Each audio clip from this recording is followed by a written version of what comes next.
Hello, my friends. Chaim Malevsky here. Bad family programs to the west side. It's running and raining. This is a raining commentary. Central Park on the 11th day of Sivan. So this week's Torah portion is Parshas Naso. Naso means elevation, to elevate. Naso es Rosh. The Rebbe always would talk about this. It's saying it's an elevating Torah portion. That when we learn Torah, any Torah, we become elevated. And here's a thought. The Rebbe asks, and this is a common question from many commentaries. We know that the Torah's words are exact, precise, measured, counted, and there's no extra. There's nothing extra there. They learn mountains of laws from one letter, from a change in a letter, in a word. So everything's so perfect and precise. In this week's Torah portion, we find something that we don't find anywhere else in the Torah, where the Torah repeats itself seemingly unnecessarily numerous times. To be exact, 12 times. So the story is that it talks about the gifts, the offerings, the sacrifices that the Nisi'im, Naso, means also, comes from the word Nasi, which means the prince, the leader of the tribe. The tribe leaders, there were 12 tribes in the desert at the time, and they had just finished, they had completed building the Mishkan, the tabernacle, the temporary dwelling place of God in the desert. And the tribes now each tribe offered a gift. And it was from the leader of the tribe, for his tribe, to God. The Torah describes the first leader's gift. And it says, Karbano, just going to kind of zoom through it, Karbano karas kesafas, with one silver tray. Mishkala was weighed 120 talents of gold or whatever it was. And then it goes, there was another ladle that was made out of silver. And it talks about the different flour, food offerings, the oil, the different animals that were offered as a sacrifice, numbers. And in each one, it goes into detail what the offering was. And then Rashi goes and beautifully comments. It's really beautiful to read how every number, every measure, every weight was in parallel, synonymous with something that happened in the Jewish tradition, in the history before, or something that would happen later. It's really cool stuff. Bottom line is, it goes into all the details of what the tribe leader was offering for his tribe to the temple, to God. And then the Torah continues and says the exact same thing, word for word, no changes, for the next tribe. And then the exact same thing, word for word, no changes. 12 times the Torah repeats verbatim what the gifts were, all the details, all the measures, the weight, the kind of gift, which sort of offering it was meant to be. It just goes on and on. 12 times. Takes up a lot of space in the Torah. That's very major, important real estate that seems to be sacrificed on something that the Rebbe says, and many commentaries ask about this, could have been so much easier and much more productive, effective use of the Torah's space if it would have said, hey,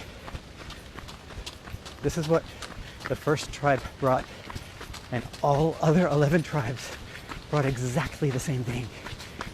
It would have saved a few pages, a few columns in the Torah, which is very, we'll just say it, expensive real estate. So why? Why that? So there are many offered explanations to resolve this issue. And here I'll share one of them. And it's related to our prayers. We're going to have a similar situation, a similar question when it comes to our prayers. Every day, Jewish people pray, not just at the Western Wall, but not just in the synagogues, even in our homes, also in our homes, or especially in our homes. We pray every day, morning, afternoon, and evening. And there is a prescribed set of prayers, of paragraphs, of words that we say, and we all say the same exact words every single day. So the question could be a double question. First of all, I'm saying the same thing yesterday, like I said, like I'm saying today. Does that make sense? Am I repeating myself? An even stronger question would be, am I saying the same words that you are? You and I, as together as we may be, we're different. Everyone's different. Everyone has different needs. Why is it that, how could it be that the prayer that I say, the prayer that you say, are exactly the same words? So, again, there's many explanations to everything in Judaism. Here's one, and it goes like this. The words of the prayer are the same in the Siddur, and we are not meant to change them. We're meant to pray, to articulate, to verbalize the exact words that our ancient rabbis had prescribed for us. And that is the same for everyone. But what is different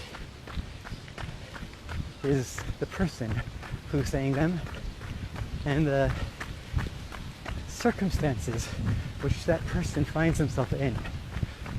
And that is never the same. No two people are alike. Not even that, but even every person, no 2 days are alike. No 2 hours are alike. So we have my prayer goes up to heaven along with the kavanah, the intent that I have, that is born out of all of my life circumstances, from the family to whom I was born, the education I received, the circumstances that I caused to myself or that came upon me unwillingly.